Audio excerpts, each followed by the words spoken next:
All right, good morning, everyone. Welcome to the next Blue Waters webinar. My name is Maxim Belkin. I'm an education and training coordinator in the Blue Waters project at the National Center for Supercomputing Applications. And today it is my pleasure to welcome you to the first webinar with hands-on activities.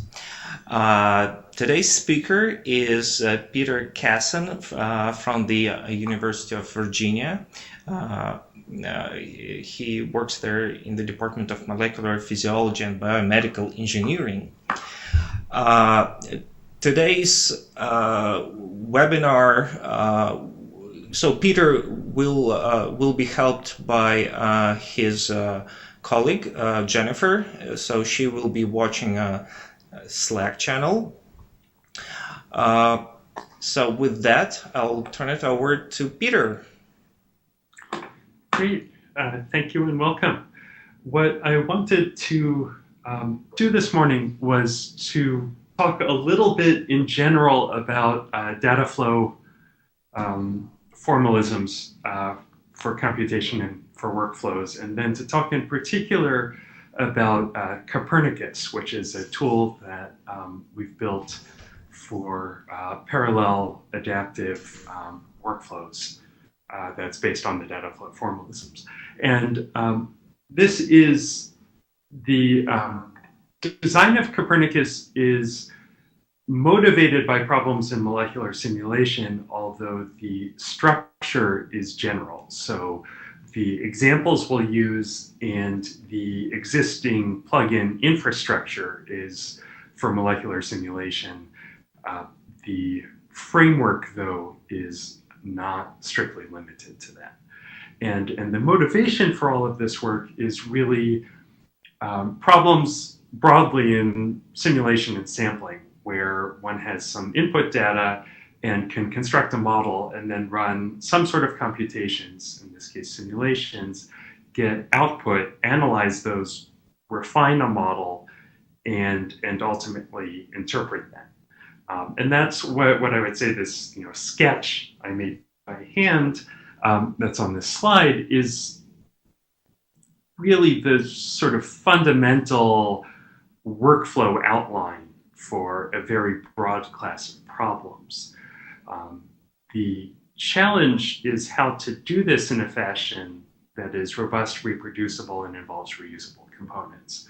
And so that's really, if you've been tuning into some of these other workflow seminars, that's where workflow tools come in, is to provide some of that. And the idea behind the Dataflow formalism is that one can think about Dataflow as almost a series of pipes that the way that many people are used to thinking about workflows and programming in general is control flow, where I'll give examples of this in the next slide, where you list a sequence of operations that should be performed. What Dataflow does is to flip this around, to explicitly list inputs and outputs for operations. And the dependencies can then be, the sequence that those operations then need to be performed is determined by the system. In control flow, you specify the sequence of operations, and then the inputs and outputs are almost sort of an afterthought. And the thing that is nice about this Dataflow representation then is that it allows the sort of extra work of making these inputs and outputs explicit, makes all the dependency relationships and ways that a system can take advantage of parallel execution completely obvious. That any task in a Dataflow network is ready to activate when and only when its inputs are present. And so this leads to a so-called data-centric view of computation. And this is used extensively in real-time processing systems. Twitter, Storm and Heron, Google Millwheel now, Google Cloud Dataflow, and many others for processing real-time data. The sort of example to break this down a little bit of how this works and why it makes difference is if we have three operations, A, B, and C, control flow would be a sequence of do A, do B, do C, and if some of these might be able to execute simultaneously, you would need to specify them. In a data flow formalism, one would list A as perhaps taking a set of predefined input files, some static input files, and then say B runs on the output of A and C also runs on the output of A. And this implicitly creates a dependency graph where A needs to be run first, but then B and C can run simultaneously. And this is something that you as the user or programmer don't need to explicitly say, but the system can determine automatically. And so this is then useful for more complex computations, and especially for parallel execution. So the parallelism, by being explicit about the data movement, the parallelism then can happen implicitly and be optimized without programmer or user specification. So one example that's gotten a lot of traction recently and has been a sort of wonderful tool in the machine learning community for data flow architecture is Tensorflow. So that's the deep learning architecture that's been open sourced and released by Google. And I would say it really illustrates both the advantages and the complications of data flow. That it is extremely powerful, it is very computationally efficient. For people who are used to thinking in a control flow formalism, it's not as natural to program. That programming TensorFlow is constructing a computational graph, and then you activate the computational graph and it executes. And that can then, as is shown here on the lower left, there can be a sequence of different operations and data structures in TensorFlow, or the user can provide some directives about where to place those on different processing units, and they can all communicate with each other. But since this is not always as natural, the learning curve for TensorFlow can be a little bit steep. And so more recently, a set of simpler front ends have been developed, both by Google, by DeepMind most recently, and by third parties, to allow basic and in some cases rather sophisticated analysis to TensorFlow for people who don't want to sort of climb this programming learning curve immediately. And I've shown in the bottom right an example of the TensorFlow playground on Google's cloud website that allows one to design deep learning architectures using a simpler interface that still then back-end programs this data flow architecture. One of the other key concepts in what I call advanced workflows is that when we talk about workflow software, I think a lot of people think about what I would term as static workflows, where there are a sequence of operations to be performed, and these are pre-specified in advance, and these may run in serial, these may run in parallel, but really the idea is that you write out a sequence of operations. You take some inputs and you run A, and then you run B, and then you run C. And the advantage of the workflow software is that provides a systematic way to list this, a systematic way to run this. You can potentially run this in parallel. You can run this reproducibly and reusably. Adaptive workflows introduce some additional power and potentially complication. And that's what I would define as adaptivity here at the workflow level, is where the number, sequence, and identity of the computations to be performed might depend on the results along the way. And so one example of this would be to say run A and then query the result of A. And if the result is a scalar value and if it's greater than 5, run B, and if not, run C. So then now which operations you're going to run are dynamically determined. Another might be to run operation B and then have operation A be analyzing the results of B, and when A returns a result, when it returns a valid value, then you stop. But in the meantime, you keep looping on B. And so here, the sequence of operations is pre-specified. It's B then A, B then A. But the number of times you do this is not predetermined.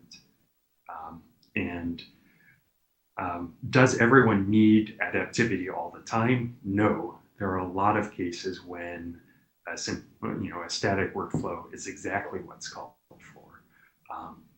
There are then a lot of also sort of intermediate workflows where you might be able to have while loops or for loops, but not full out adaptivity and maybe not as sort of complicated if then else and higher level functional programming. Why would one ever worry about adaptivity? Why do you want this?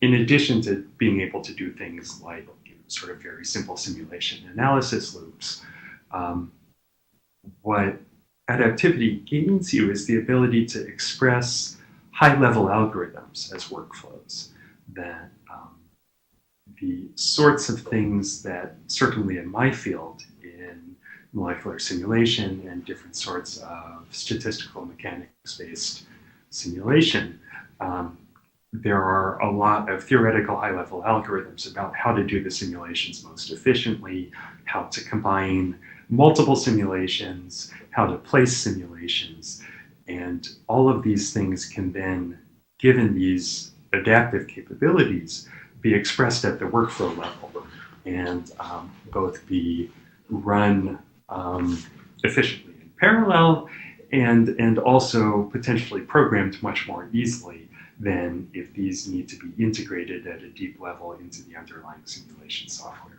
So the goal of doing this is then providing these workflow capabilities is to make it easier to express complex logic, to test complex logic, and to innovate at the high-level algorithm level, really making the workflow be an arena for algorithmic and methodological innovation. And so that's what's offered by adaptive workflows. Copernicus, as I've said, is general in its construction, but designed in particular for molecular simulation and sampling.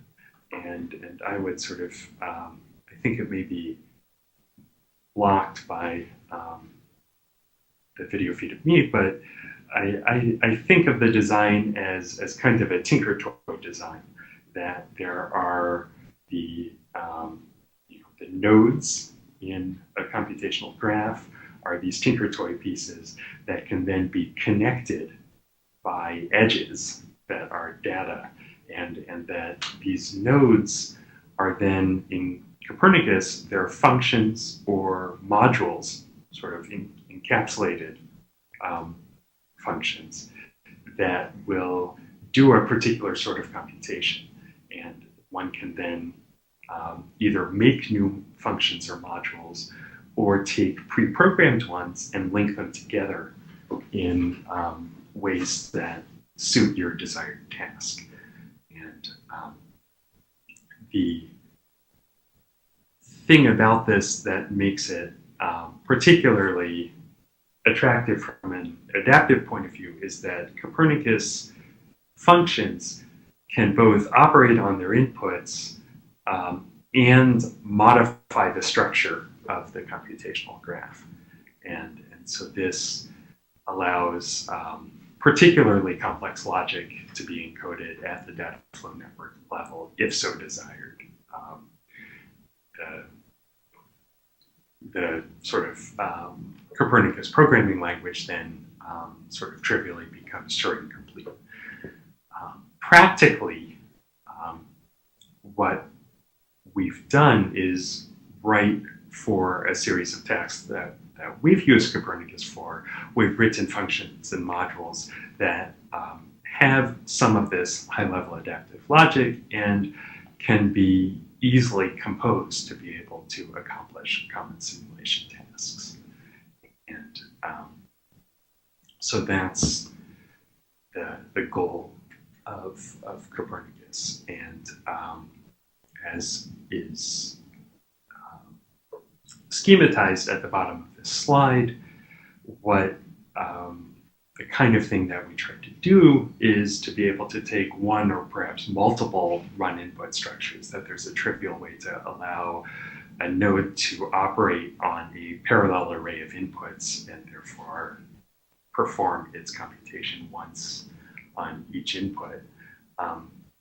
So to say to take a bunch of input molecular structures, perform a simulation setup operation that yields one simulation run input for every structure, and to feed that to a MD engine operation, perform molecular dynamic simulation on each of those run inputs in parallel, get then simulation trajectories out, and then perform analysis of this, and potentially then sampling and setup for new simulations, and repeat this process, looping until some analysis criterion has been met. So that's the general goal of Copernicus. Again, it was designed to allow scalable execution of adaptive workflows, targeting in particular molecular simulation, but with a general plugin design. And we've used it thus far for sort of simple parallel pipeline simulations to execute in parallel on a large number of inputs. We've used it to perform binding free energy calculations. We've used it to implement the so-called swarms method of simulations that was developed by Benoit Roux, and also adaptive Markov state model estimation calculations, where one is running a large number of molecular dynamic simulations, parameterizing a statistical model, in this case a Markov state model, from the results of the simulations, and then using the provisional model to determine the optimal placement of a next round of simulations to best refine that model and repeating. And so that's an example of a more complicated algorithm. So the goal really, again, is to provide composable, reusable modules that are easy to link together and also enable users to write their own modules easily. Right now, I would say that module composition is relatively straightforward. Writing new modules and plugins is at the moment more difficult than we'd like. And so planned development for the future of Copernicus includes particularly simplifying the process of writing new modules, and also maybe an analogy to TensorFlow, overlaying a simpler API to enable lightweight execution of parallel adaptive workflows. A couple things about the architecture of Copernicus. Some workflow engines are what I would term a push framework, that the workflow manager is connected to a set of resources and pushes tasks onto those resources. Copernicus is a distributed execution engine where worker tasks request jobs. They pull work rather than having work pushed to them. A server coordinates the tasks, whereas workers execute those tasks. The workers don't have to be local, but you could have the server running at your home institution. You could have workers running on a number of different compute clusters, and have all of those workers running on a common simulation project or other high-level workflow. Sometimes negotiating network connectivity involves placing relay servers, but in the case where you're running on a supercomputer cluster and all the compute nodes can talk out, that is straightforward. So the goal is to be able to run, to specify a set of jobs and then run those jobs anywhere you have access to cycles. On supercomputers, on cloud resources, on local resources, on multiple versions of them. And we've done that in some demonstrations and for some substantial production projects. Obviously, if network connectivity is firewalled, that requires a little bit more setup. And so what I'm going to demonstrate here today is one can run both the server processes and the worker processes on the same cluster, in this case Blue Waters, and they can talk to each other easily, and that makes life quite simple when your networking and queue systems behave. So again, how this works is a server process maintains the Dataflow network. It manages the workflow. It turns this computational graph into tasks that need to be executed, and it stores the results. There's a command line client that controls this server and is very lightweight, just some simple Python code. It can run from anywhere that is capable of contacting the server and uses secure communication to talk with the server. The workers are what do the computational heavy lifting. They run on target compute resources. They contact the server to request tasks, run the tasks, and then return the results. What we're going to do today, the queuing system bearing with us, is that will run the server as a job on one HPC compute nodes and also run workers as jobs on one or more HPC compute nodes. Part of the reason for this designing this pull formalism rather than a push formalism is that the workers only need to be able to contact the server.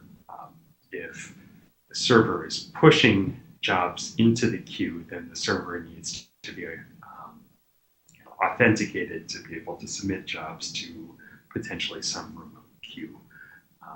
And in this case, this reduces the requirement if we're communicating across systems. So the workers only need to be able to contact the server.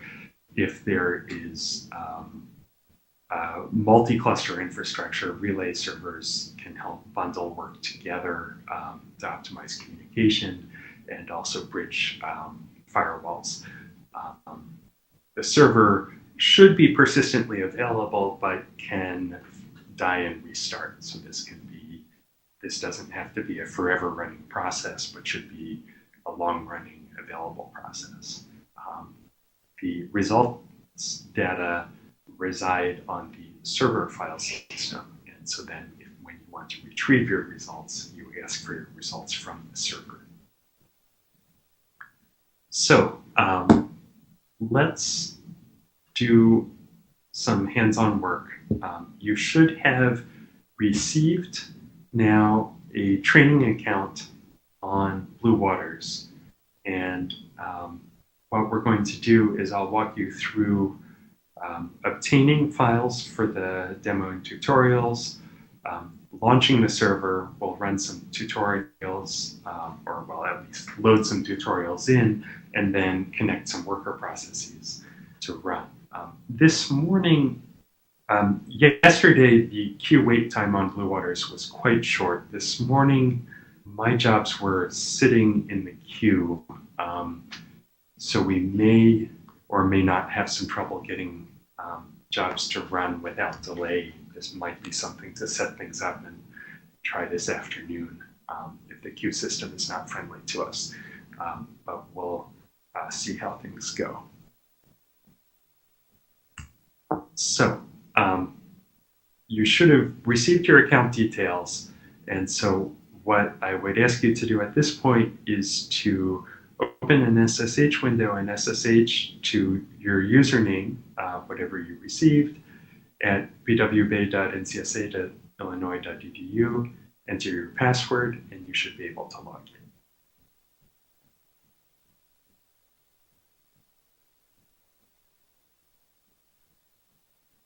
So as you're logging in, once you get there, I'd like you to clone 2 Git repositories.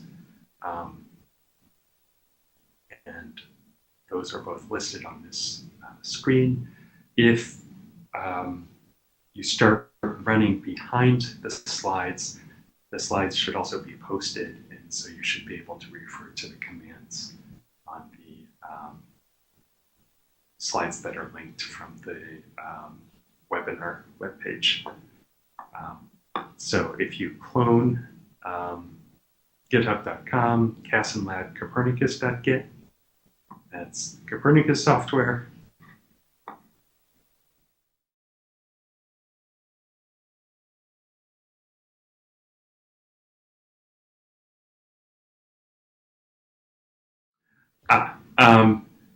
So clients only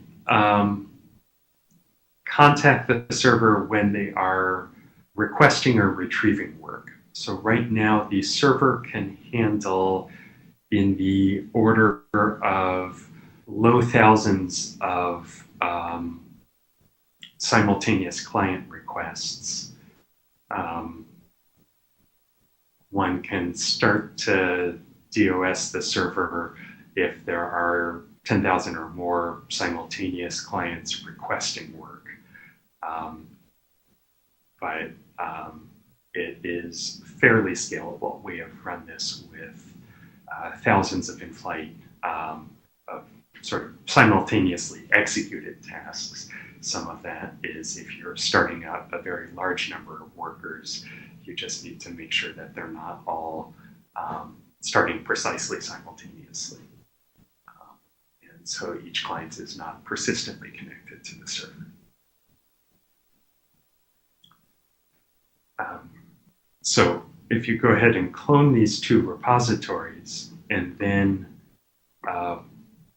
once you've done that, go into the Copernicus images directory, and BW is the subdirectory with the Blue Waters tutorial files. And you can then, if you want to run this CPC setup shell script, that will set a number of environment variables and also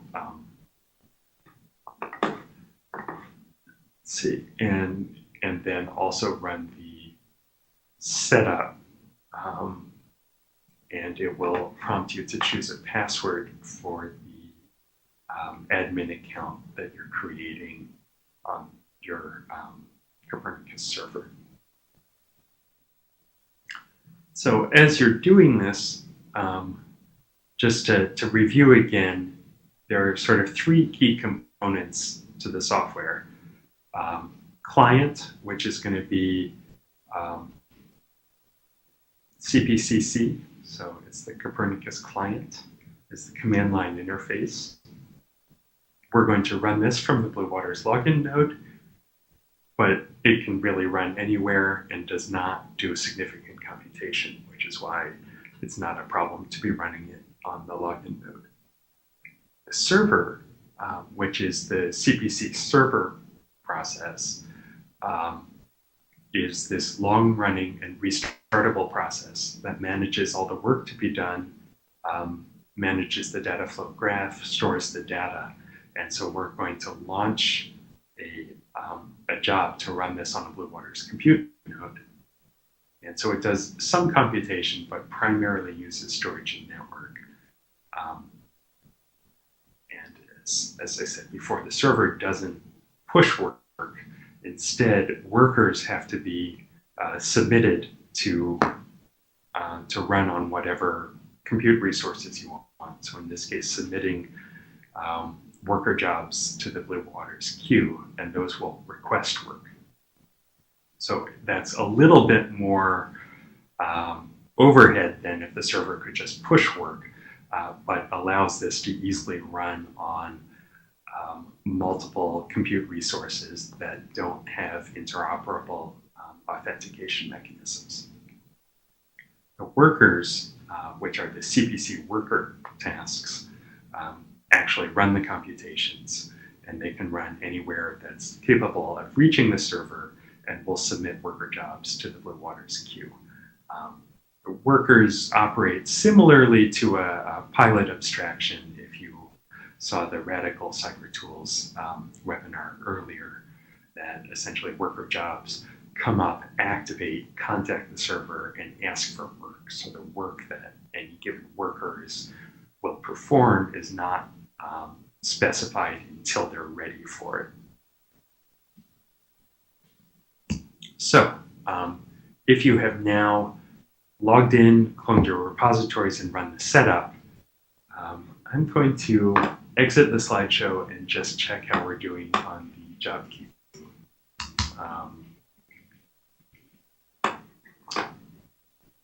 Let's see. Oh, good. Okay. You may now have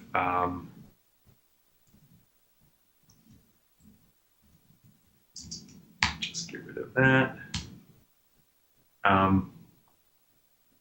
So I currently have server and worker jobs running. I'm going to ask you to slightly modify the instructions to hopefully get your jobs running a little bit faster. But I'm also going to submit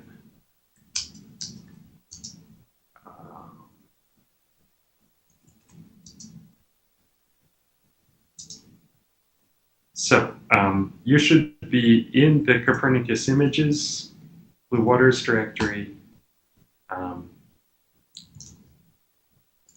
And what if you run the setup successfully, I'm going to ask you to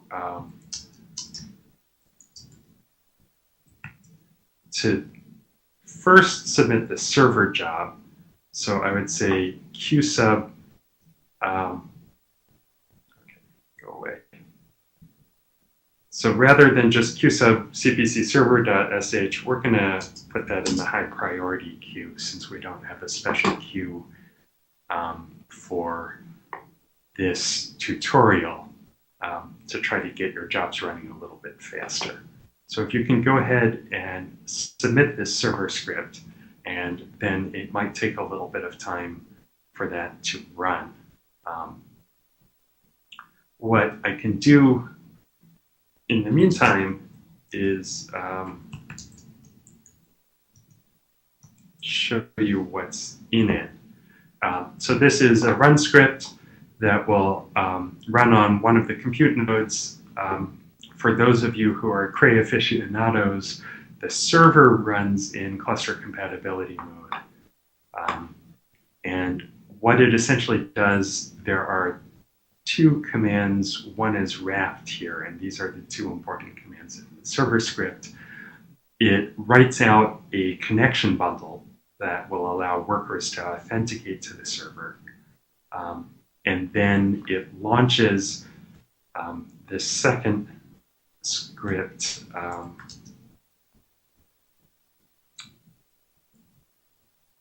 I'll show you here that just starts the server. So it runs CPC server, tells it to start, and we're actually, if you're doing this in production mode on your own, you can get rid of this flag, but the dev flag just makes it be more verbose in the standard error. So hopefully you've submitted that, and it may be taking a little while to run. But again, these are the key commands in the launch script.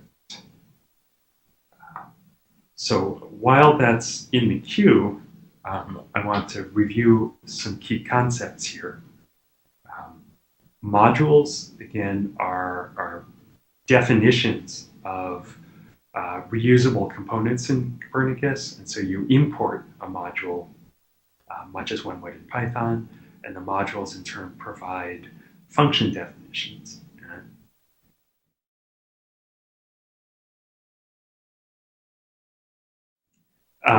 So the CPC admin password is one that you set. So the script will ask you to choose one. So set it to whatever you would like when you get prompted to by the setup script to choose a password.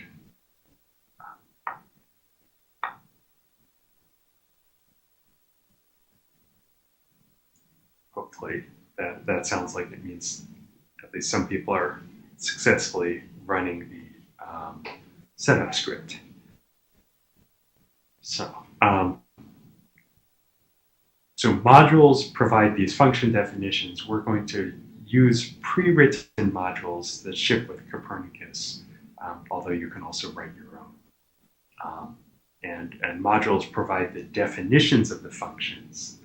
An instance of the function needs to be created to actually use it. And so the instance of a function is essentially a node in the computational graph. The definitions are saying, well, what are the Tinker toys that I have in my bucket? And when you pull out one of those Tinker toys and plug it in, that's the instance of the function.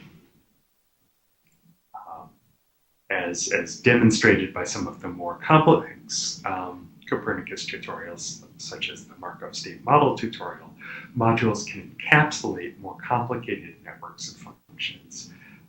So it would be like a very fancy Tinker toy piece that itself could be broken apart into components, but you can plug in that one piece together and just plug in its inputs and outputs. Copernicus uses a run once guarantee. So Dataflow networks in general handle dependencies by running a function instance once all its inputs are satisfied. You could imagine designing a Dataflow network such that a function instance is run once and exactly once when its inputs are satisfied, or designing it such that if the inputs change, the function and any subsequent functions get rerun. And we use a run once guarantee, so unless explicitly reset, a function won't rerun if the inputs change. Those are just two design choices, but this makes some of the computational graph management simpler.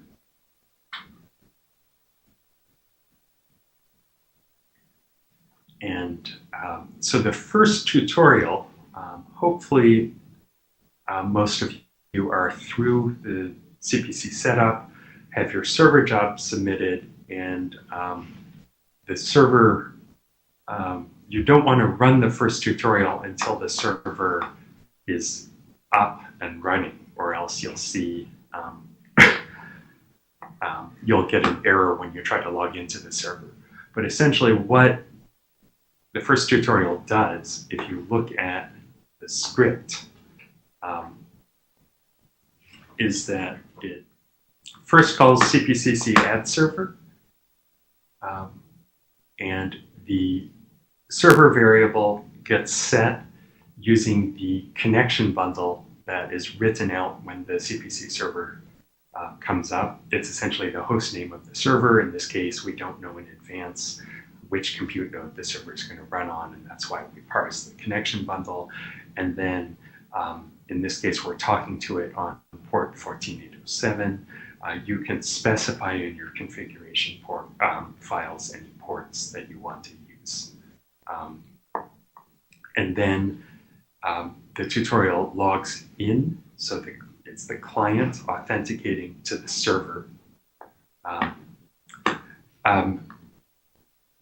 I can go full screen with the slideshow, however, then I can't cross-reference my, let me see if I can, turn off presenter mode so I can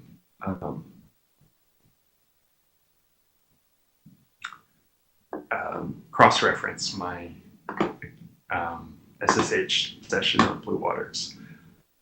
But I can also come in and out of full screen if that's not too disconcerting for people. So, just a second.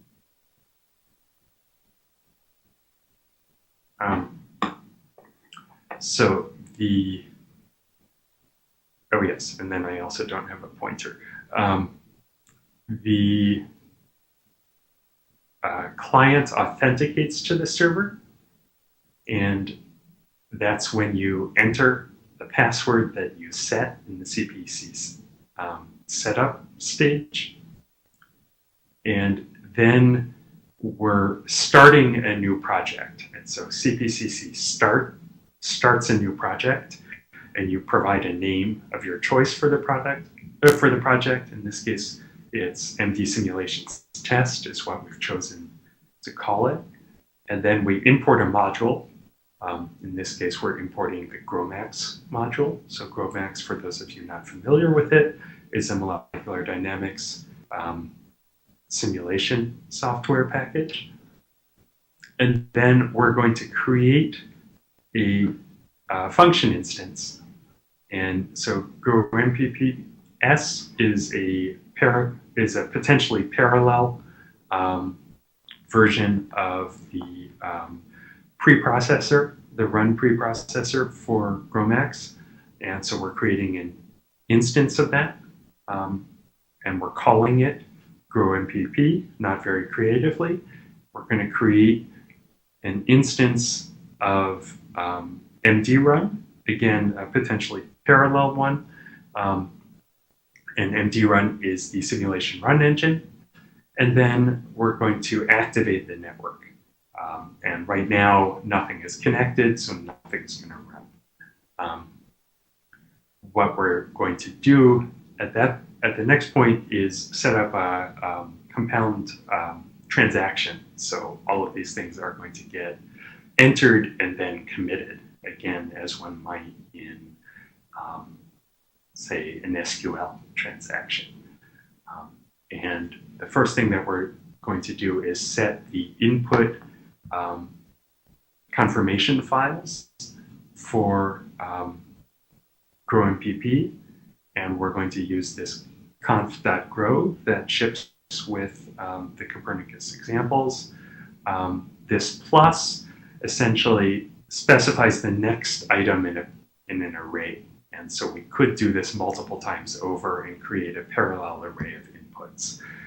That's the syntax here. And we're also going to set a input parameter file, this growmpp.mdp, and an input molecular topology file. A molecular topology, for those of you who don't use this all the time, is what specifies how to parameterize the chemistry of a molecule into physical potentials that can then be used by the molecular dynamics engine. And then we say that we're going to connect the output of GrowMPP to the input of MDRun. And so this is this key stage for a data flow network where we're not just setting static input files, the setf, but connecting the output of one node to the input of another node. And so that means that as soon as the output of GrowMPP is ready, that will be used for the input of mdrun and will activate the mdrun function instance. And so that's sort of the key special logic for a Dataflow network. Then we say, let's commit this. And then at the end of the tutorial script, there are two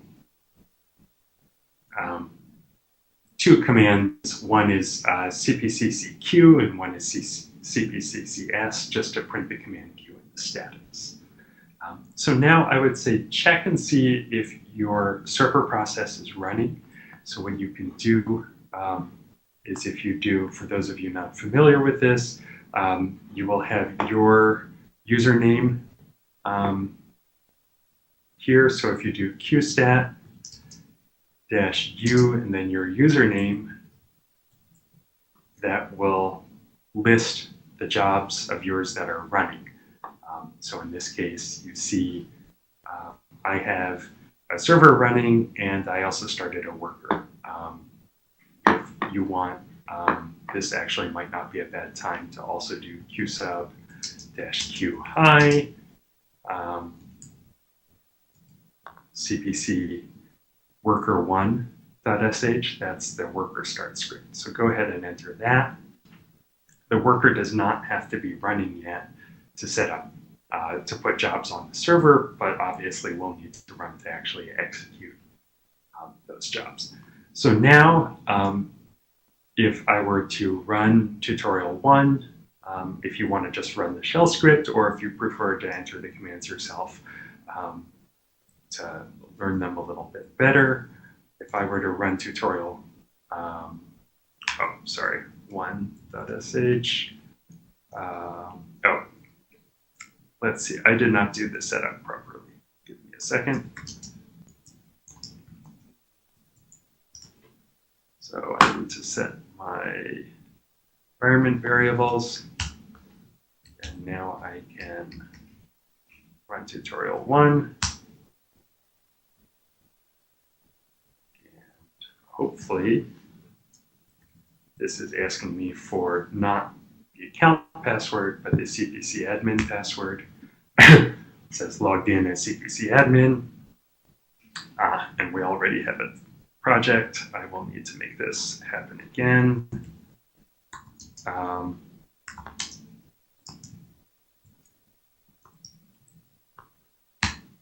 I will rerun it. I have actually run all 3 tutorials using this account last night, which is why it already exists here. So now it says, so it imported GrowMax, it created these 2 instances, first an instance GrowMPP, then a function instance mdrun. This is the output from cpcc activate. And then we said cpcc transact, it's beginning the transaction. Here are the 3 input files that we've set. This is when we made the connection, the output of GrowMPP to the input of mdrun. And then we did commit, all this goes. And then this is the output of the status, and you won't have these other 2 projects, but you should see these 2 things. So I would try running that if your server process is up and running. If it's not, my apologies for the queue system, and hopefully we'll be there shortly. So when this actually runs successfully, what all this is doing is telling the server, creating this network, and then telling that when a node activates and runs, something like mdrun, this MD simulation engine, will not be executed locally by the server. That's then a task that needs to be run by our worker. And so the server maintains a command queue of these tasks that are ready to run but need a worker. And so when you submit that worker job to the queue, a worker, it runs CPC worker, and in this case, will use the connection bundle that the server wrote out, and will, in this case, we set up the server just to run on a single node. One can also have a worker that uses a large number of nodes and can use MPI. And we tell it how many cores to use. That can also be detected automatically. So this is all in the worker run script. The worker will talk to the server, and when there are commands in the queue that are ready to run, the worker will be able to retrieve those commands from the server, run them, and then return the results.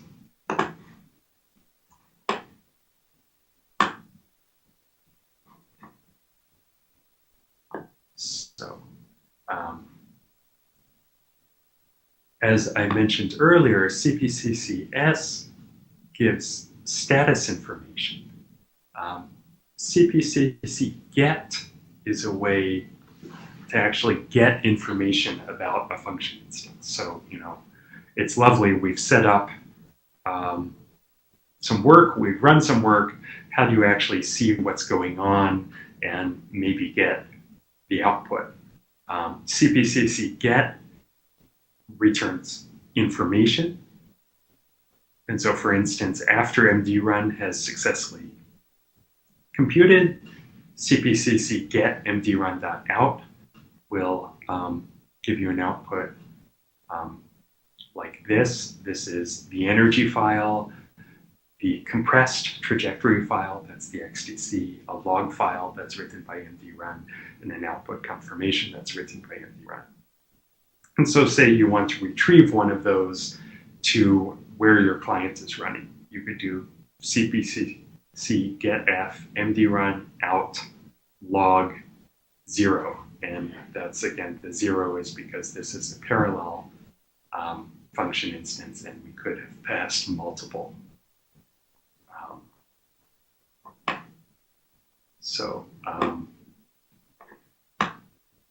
Then CPCC get, if you want to get the entire project and put that in a tar file and archive it or ship it somewhere else, CPCC save project name and the name of the tar file will retrieve all of that from the server and save it locally on your client.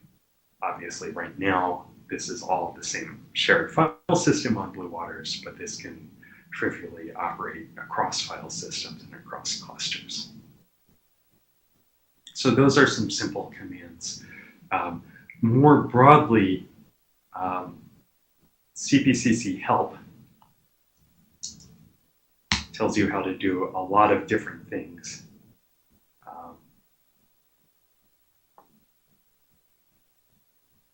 And I'll scroll up to the beginning. There are ways you can add servers, you can list servers, you can log in. There's more advanced user control. You can create projects and remove them. Changing a default project by analogy to directory names. And then there are different query commands. There are some of these commands for constructing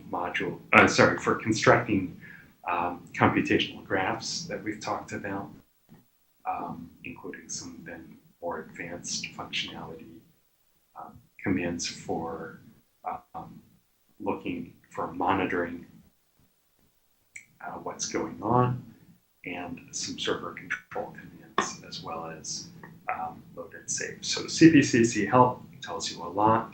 a lot more detail than I'm going to go into at the moment. But we can, for instance, look at heartbeats. That's nothing is live at the moment, and that may be because the worker decided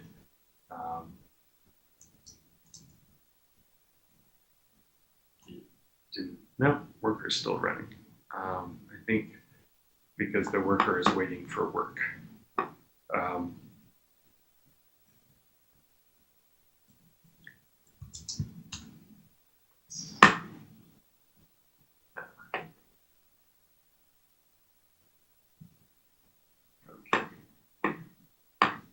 So, how are people doing with getting their server up and starting the first tutorial? If the first tutorial has run successfully for you, yeah, so from the, you can either kill the server just by, deleting it in the queue with qdel, or you can shut it down with cpcc stop server. That will, from the client, tell the server to go ahead and terminate. If I recall correctly, the job script has a sleep statement at the end, and so the job script may actually not terminate. And you might need to use qdel, but that's because I wrote a messy job script rather than any inherent functionality in Copernicus.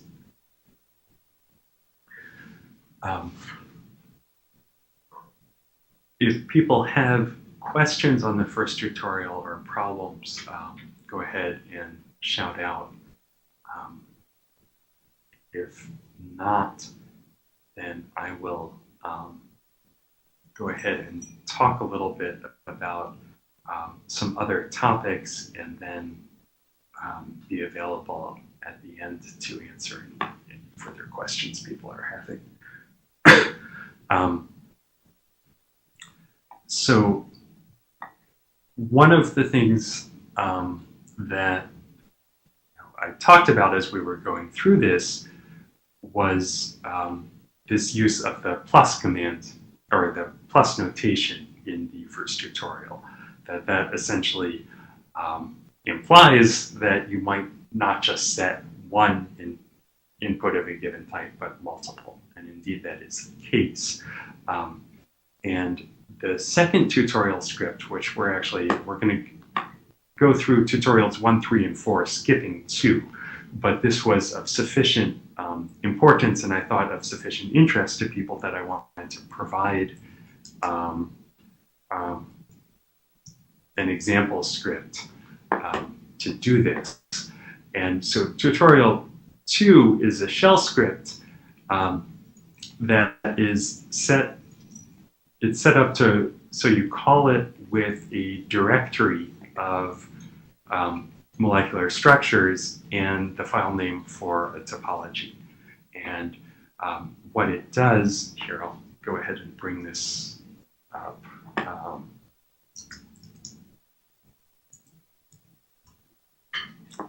So it looks not all that different from tutorial 1. Here's the usage information.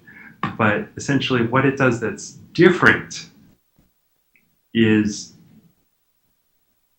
that for every structure,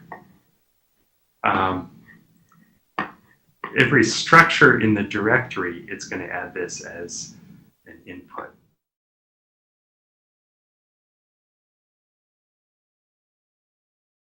If there is no cpcc command, then in the cpc setup script, it should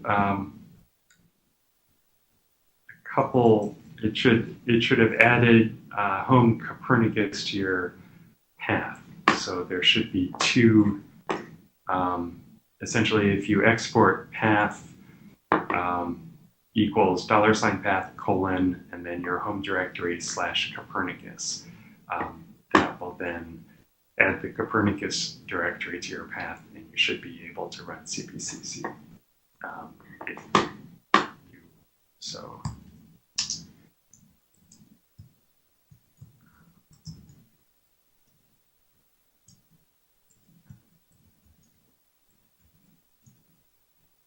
So that's, so you'd write this as home. So if you're having trouble, and then you also want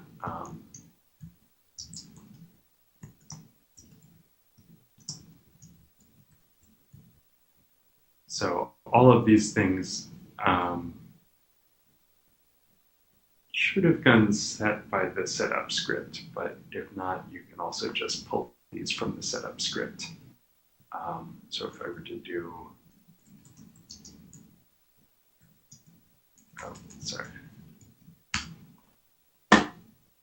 essentially everything as far down as this module load can be,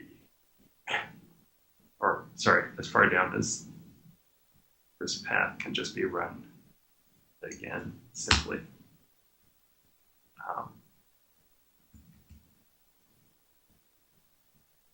So hopefully that solves the CPC C problems. In tutorial 2, there was this loop to add multiple inputs, and then at the moment we're doing multiple input confirmations, but only one topology.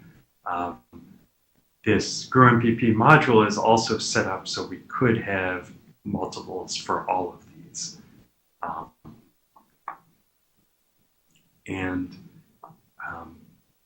So we set that up, and we connect the output of GrowMPP to the input of MDRun. Again, this connect statement doesn't care that now the output of GrowMPP is going to be parallel, that there are going to be a bunch of out.tpr.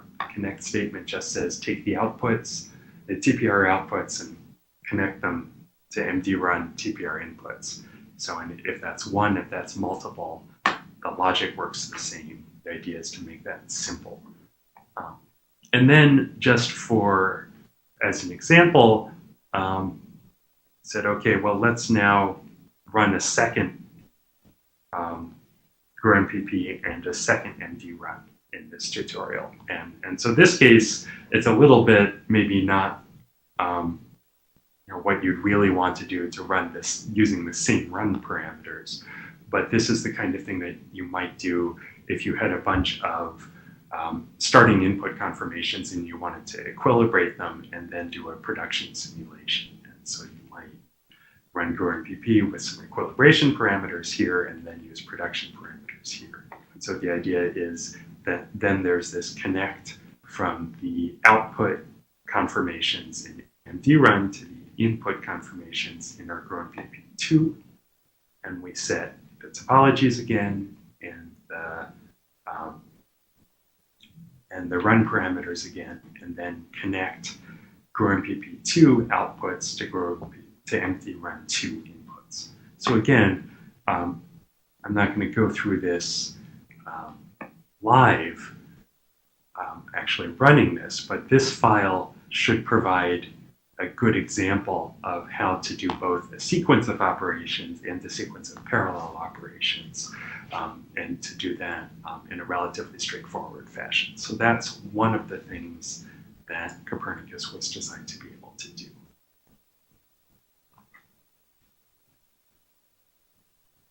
What I want to talk about a little bit more is first, again, changing order, first tutorial 4, then time permitting tutorial 3. Tutorial 4 is an example of adaptive Markov state model building. So this is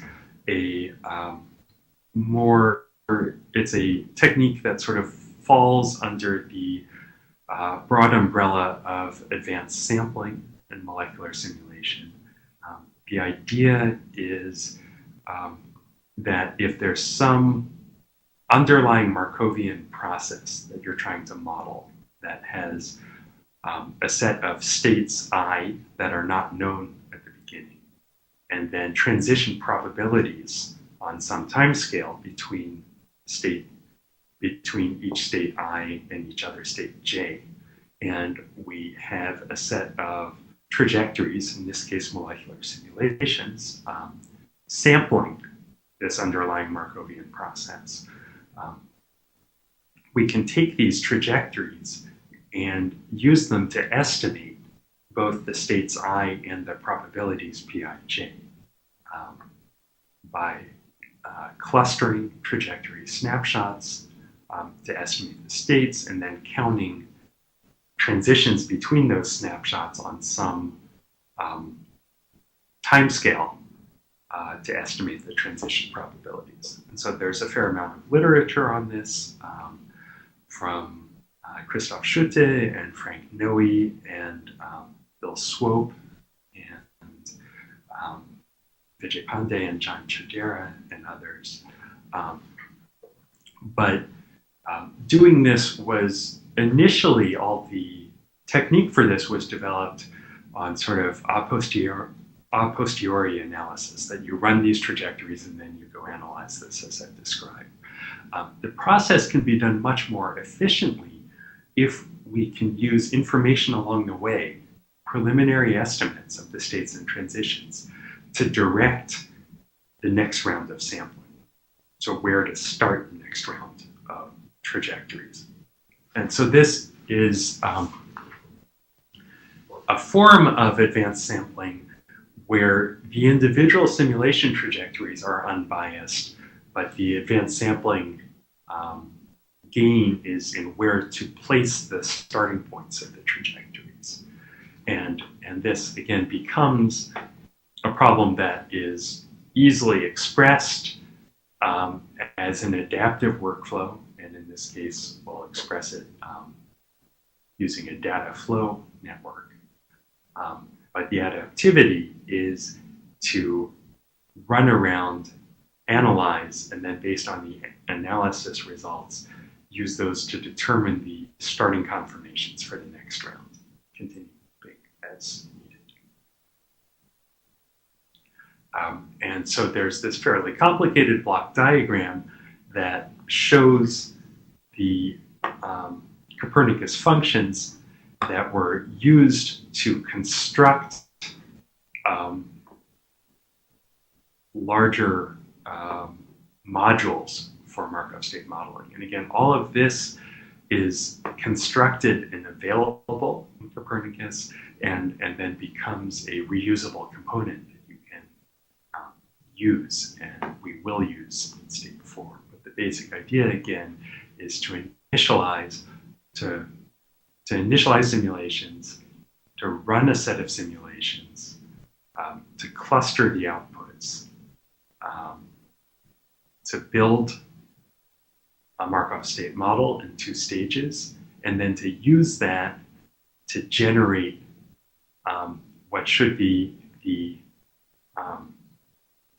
optimal start points for another round of simulations. So each sort of so-called generation here, each round is running simulations, analyzing the simulations, using the analysis results to yield confirmations that are deemed optimal for the next simulations, and to also, of course, have the preliminary estimate of the states and transition probabilities that are the Markovian process that we're trying to get at. And so these outputs then feed into the inputs.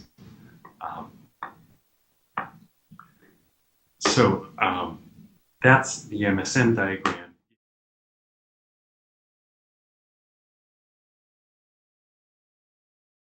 If you're working on the tutorial, if it's giving connection refused, I would check that were you able to execute CPCC login CPC admin. The key thing there is whether you're able to actually. This worked.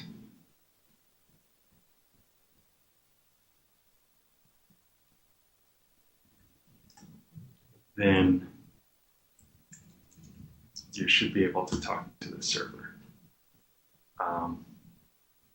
If that doesn't work, if that also gives connection refused, I would check that the server process is running, and I would look at your local connection bundle, make sure that's there, and then that this server variable, oops, mine did not get set. So that could be the problem.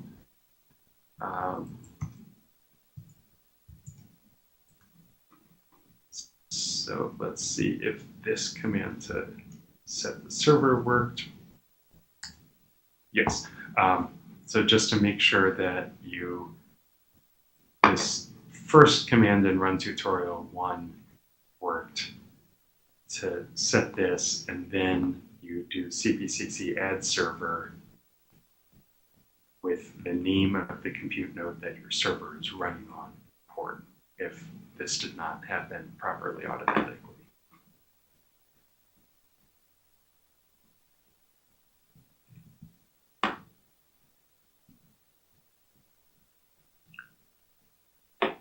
So the MSM tutorial is tutorial 4.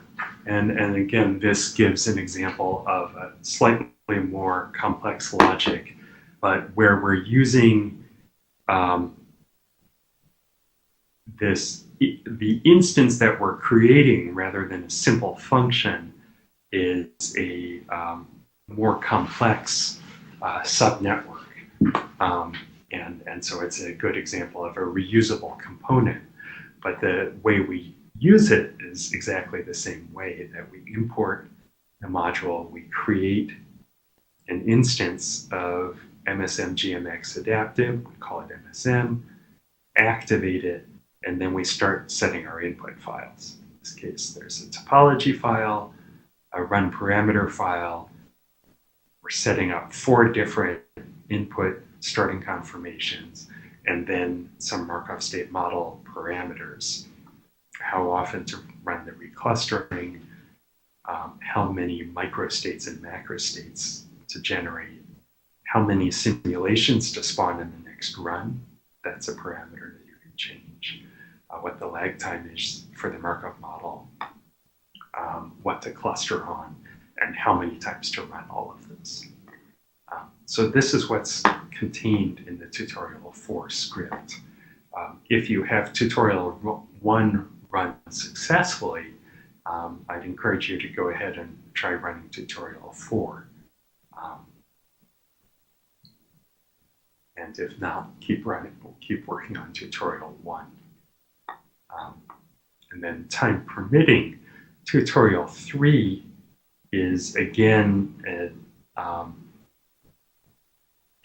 complex reusable object for performing a set of free energy perturbation calculations, where in this case it's essentially in free energy perturbation. Oh, yeah, that's right. In free energy perturbation, one has a high-level parameter, in this case that we call lambda, where we're scaling between 2 states, A and B. And to optimize to estimate the free energy of going between A and B optimally, using Bennett acceptance ratio or something like that, that one can optimize the sampling and the spacing of these lambda parameter values that we're running simulations at. And so this tutorial 3 uses a module that's been set up to optimize that and to run simulations accordingly.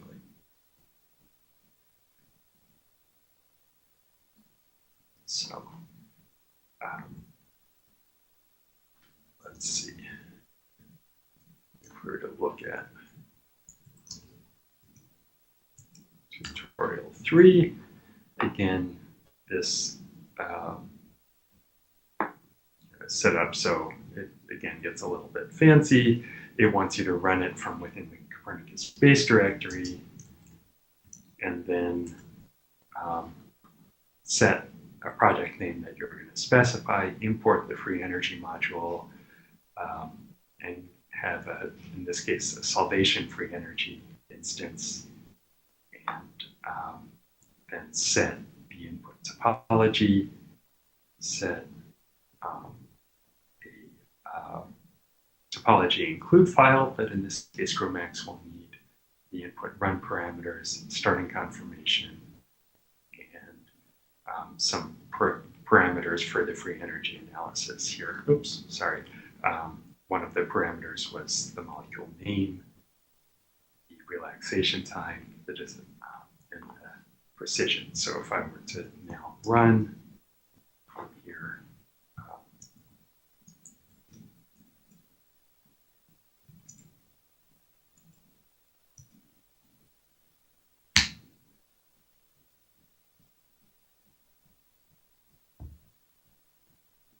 this will hopefully, it will create a new project.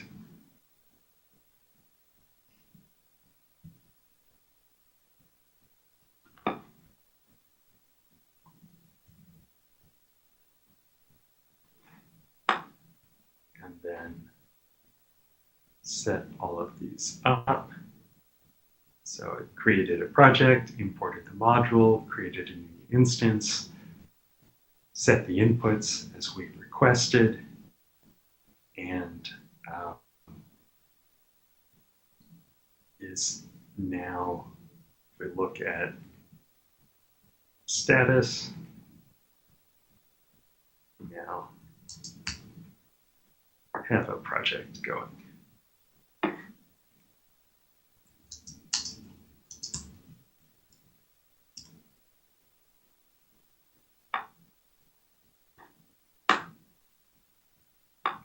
If you look at my CPCC status, you'll see that not only do I have this free energy project and the well, I have 2 free energy projects from tutorial 3.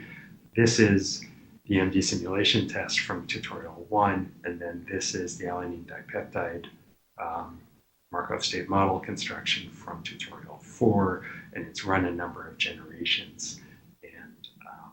That's why there are a large number of function instances, is that along the way, as it creates the next generation, it creates function instances for that. So we have about 10 minutes left. Are there any questions, depending on where people are in this process?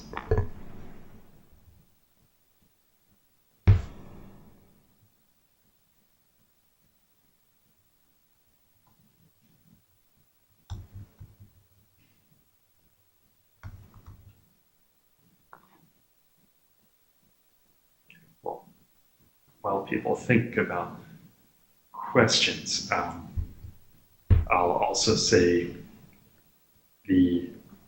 many of these data flow networks can be constructed using predefined functions and modules, but it's designed to be extensible by power users. That's currently a little more complicated than we'd like, but is built in, and we will be simplifying that in the future. Sort of key new points for the future are to simplify module creation, again, to create a lightweight API to make running this from the user point of view easier, and to also do swappable runtime backends with projects such as Reticle Cyber Tools. If you have any further questions, feel free to ask them on the Slack channel, send me an email. My email address is here. We also have documentation on the project homepage, read the docs page. The sort of master project source is in GitHub GROMACS Copernicus. We update the Kasson Lab Copernicus repository a little bit more. And then there are also a couple papers on this. So with that, I'd like to thank the other key project leads and developers, and take any final questions you have. Also feel free to contact me after. All right, thank you, Peter. We don't have questions on the Slack channel at this point, but I do have a question for you. So how does Copernicus handle a failure of a worker? What if a worker fails? So the workers have there's this CPCC heartbeat. The workers maintain a heartbeat communication at regular interval with the server. It's essentially just sending a ping. And the server has a time parameter, I forget what it defaults to, that if it doesn't have a worker heartbeat for some period of time, any job that's assigned to that worker goes back into the command queue. So it is robust to worker failures. All right, thank you. So I would like to remind people that this is our first webinar with the actual hands-on activity on Blue Waters. So we would really much appreciate your feedback, whether positive or negative, or any suggestions that you might have. Please send us an email or fill out the survey. It will be very useful for us. I would like to thank Peter once again for providing us with the opportunity to have this webinar with hands-on activity. I would like to remind everyone else that our next webinar will be on June 21st, and it's titled Hyperglyphs. It will be presented by Jeff Sale. The next workflow webinar will be on June 28th, and this webinar will be presented by Ilya Solovyov, and it's titled Viking. It will also be a webinar with hands-on activities, so we will follow the same procedures we followed for this webinar. Also, I would like to thank Jennifer for volunteering to help Peter today on Slack channel. And as always, please fill out a short 5-question survey. I will send a link later today to that survey. We would really appreciate your feedback on today's webinar. We'd like to know how to proceed with hands-on training for remote participants. With that, I'd like to thank you all, and we'll see you next week. Bye.